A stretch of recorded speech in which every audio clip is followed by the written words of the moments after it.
Kamen Rider. Ain't it cool? From Showa to Reiwa, from grasshopper cyborgs to magical knights with swords, this series has captivated the hearts and minds of dozens across Japan and abroad. Whether you're a kid waiting in front of the TV on a Sunday morning, or an adult binging a full season of it, Kamen Rider will always, sometimes, give you a fun time. It's why the series is so prolific, being one of the most famous tokusatsu series alongside Super Sentai and Ultraman. With such a high marketability, it's no wonder that Kamen Rider made its appearance on many licensed products. Video games are no exception. There are a ton of Kamen Rider games, and almost a majority of them never left Japan due to the series' not so prolific state in the West. Even the recent ones that have recent English release will only get published on Asian regions, so calling these games obscure in the Western market would be an understatement. As the huge appeal of Kamen Rider, aside from the cool-looking suits, is bombastic action scenes, most of the games made are either fighting games or beat-em-up games. But I found a game that focuses on something else, the reason they put Rider in Kamen Rider. That's right, a Kamen Rider racing game, and the only one ever made at that, if you're not counting sprite-based 2D games, that is. Kamen Rider The Bike Race, developed by Highway Star and published by Bandai and D3 Publishing as part of the simple lineup of games. It is a series of games sold on a budget price with the sole purpose of making a quick buck. Therefore, the production value and quality of these games aren't exactly outstanding. I couldn't find much on Highway Star, the development team that made this. It looked like they were pretty much dishing out cheap Japanese licensed games their entire lifetime while helping out on visuals and graphics on a few bigger games. So, we have a game made by a throwaway developer and a budget cheaper than a ham sandwich. Needless to say, I don't have a lot of confidence in this. As the title implies, this is a racing game featuring every main rider and bike from the first one, or Ichigo, to Kamen Rider Agito. Except for Black though, only Black RX is here. And the two Heisei riders, Kuga and Agito, are locked at the beginning. Upon starting the game, you have 4 modes to choose from. Let's start from the top, Grand Prix. It's as simple as it gets, just beat a series of races to win.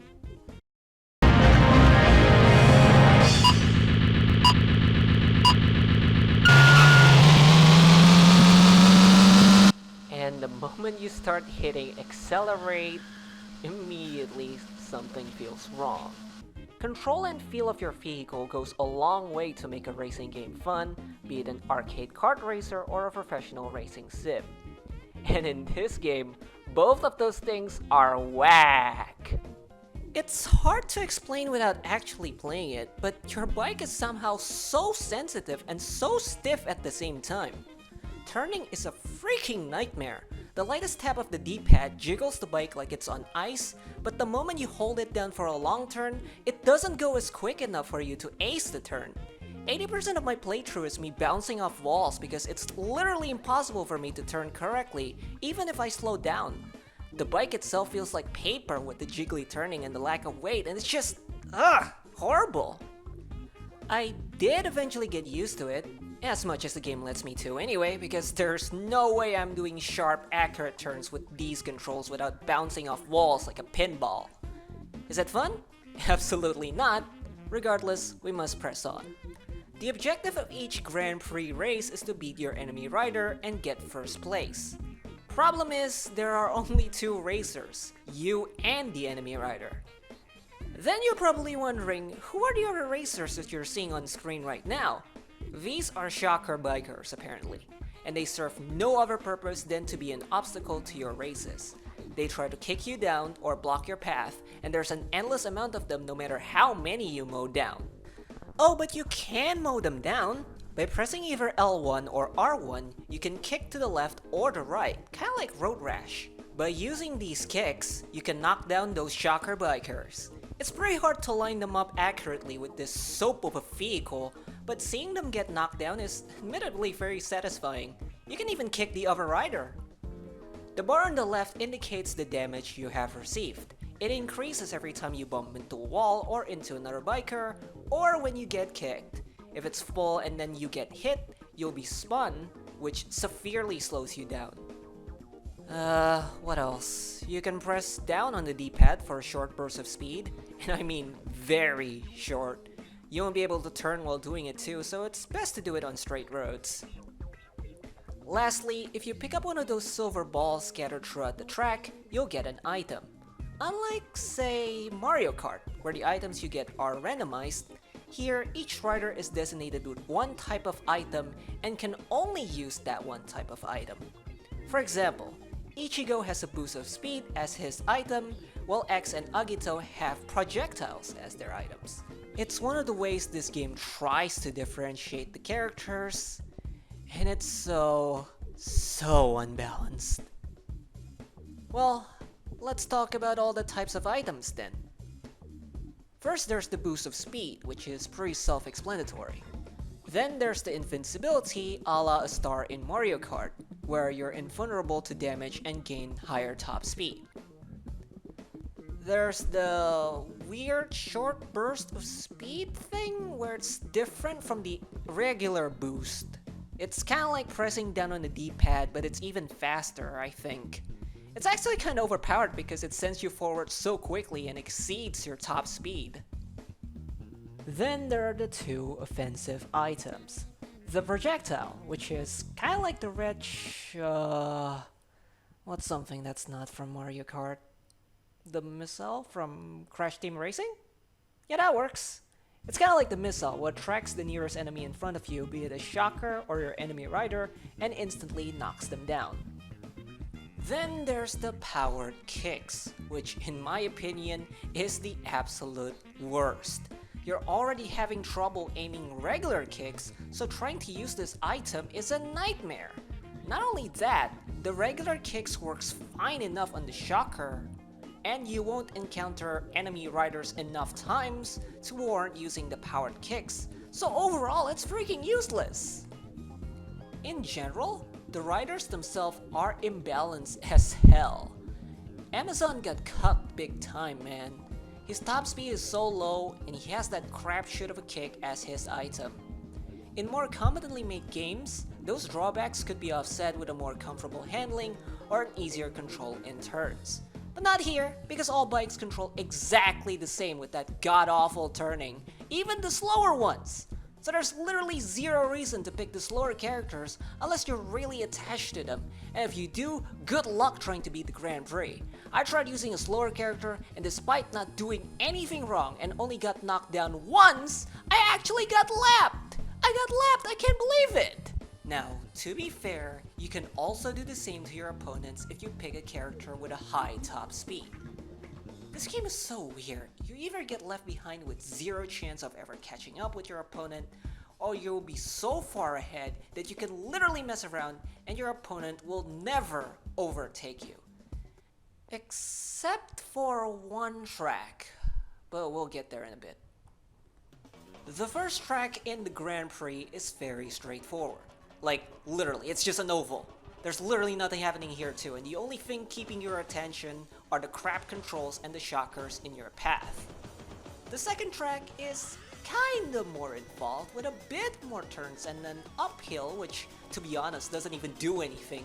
You're still maintaining your speed even when going up. It's literally like big rigs. Then, there's the third track. Oh boy, the third track. This track is very involved with tons of sharp turns and a very tight circuit road, so it demands your full attention. And I swear to God, these controls are not made for this track. The amount of time I bounced off the walls every time I desperately tried to turn makes me want to pull my freaking hair out. And because hitting the wall means taking damage, my damage meter is always full. If I as much as breathe on another biker's neck, I get spun out, the enemy rider takes the lead, and I have to fight tooth and nail to get it back. I can't imagine trying to use a slower character for this track. Without the extra speed, you'll never be able to catch up when you lose ground. And as I said, slower characters don't equate to better handling because they're all the freaking same! But eventually, I did it.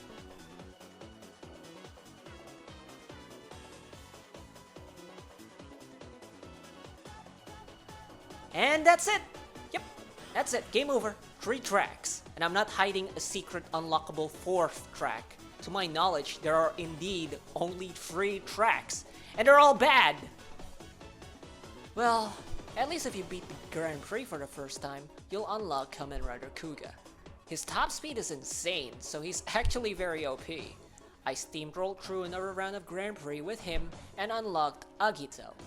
He's not as fast as Kuga though, and his projectile item isn't all that bad, but the characters with boosts are just so much better. Beating the Grand Prix for the 3rd and 4th time unlocks the ult suit and bikes for Ichigo and Nigo respectively. These two have the highest top speed in the game, so they're also very OP. You might be wondering what kind of insane person beats the Grand Prix of Kamen Rider the Bike Race 4 times, but since there are only 3 tracks with 3 laps a race, it doesn't take that long for me to unlock everything. With the main mode out the way, the bike race also offers a few other modes. First is a time trial, which is exactly what you'd expect. Get through the track with the fastest time possible. Which isn't all that fun because there's no other tactic beyond picking the character with the highest top speed. And getting better at driving around these tracks is downright impossible with this handling. I do have to say though, once you strip out the shockers and the enemy rider, these tracks feel so barren and uninteresting. Even the 3rd one where there's supposedly more going on. Next, there's the demolition mode, where you're driving through one of the tracks with a bunch of shockers and a timer. By eliminating the shockers or reaching a lap, you'll extend your time by a few seconds. Your goal is to eliminate as many shockers as possible before time runs out, and the game ranks your score based on the amount you took out. This one feels brain dead to me, and I couldn't even be bothered to finish one round. Taking out the shockers is so easy when you're not worried about your race positions, and there's more than enough shockers on screen at all times to keep your countdown timer high. So potentially you could be going at it for a very long time, and I don't want to do that. What else? Versus 2-player mode? That seems pretty cool, but I don't have anyone willing to play this game with me today, or ever in that regard. And that's pretty much it for Kamen Rider the Bike Race. What a shame. I really liked the concept of a Kamen Rider racing game, but upon learning that this was pretty much a budget game with little to no effort given to it, the lack of content and polish hardly comes as a surprise. There's literally no reason to try this game out unless you're a curious Kamen Rider fan like me. The handling is horrendous, the balancing is laughable, there's not much content, and for a PS1 game released in 2001, these visuals are an eyesore. I didn't even talk about the music because what music? There is none, except for the short jingles playing when you're starting or finishing a race. From front to back, this game is utterly, shamelessly a freaking cash grab made for a quick buck. And you know what's the real kicker here? This game is a spin-off of an actual game called The Bike Race. Not Kamen Rider The Bike Race, just The Bike Race. God, what is this rabbit hole? The Bike Race is also a game from the Simple series, which means it's just as cheaply made. Yet, somehow it's better than the Kamen Rider counterpart? I mean, turning the bike still feels like you're dragging a freaking rock through molasses, but there's none of that jiggly turning when you're just tapping the D-pad. It's sluggish, but at least it's consistently sluggish. And this game lets you race with multiple actual people. You can't kick them or hit them with projectile, but who cares? Tracks are also more interesting with hills and bumps that send you flying to the sky, with turns that are kind of feasible with these handling. And above all, there's a freaking career mode? Where you get to buy officially licensed bikes from actual brands? And the better bikes are locked behind classes and you start as a freaking novice? And the menu... Is this Gran Turismo for motorbikes? No it isn't. Let's not get ahead of ourselves here. This is by no means a masterpiece of a racing game. The handling is still awful, all things considered. The game chugs like hell trying to render the tracks, and the tracks themselves don't look all that appealing. There are still only 3 tracks, also, but I don't know if going beyond Novice level unlocks more. And the game overall just feels slapped together for a quick buck. But at least the template is good enough to slap a Kamen Rider theme onto it. Like, imagine a Kamen Rider racer with a career mode, and you get to hire more Kamen Riders the better your rank is, and you get to race with more than just one Kamen Rider. If it had kept any of those ideas from the original game, Kamen Rider the bike race would have endeared me even more. But because it's not, Kamen Rider the bike race is just a soulless, worthless cash grab that not even Kamen Rider fans would enjoy playing. I really wish they gave this idea another run though, with proper budget and all. But as we all know now, none of that has happened, so all I can do is be sad.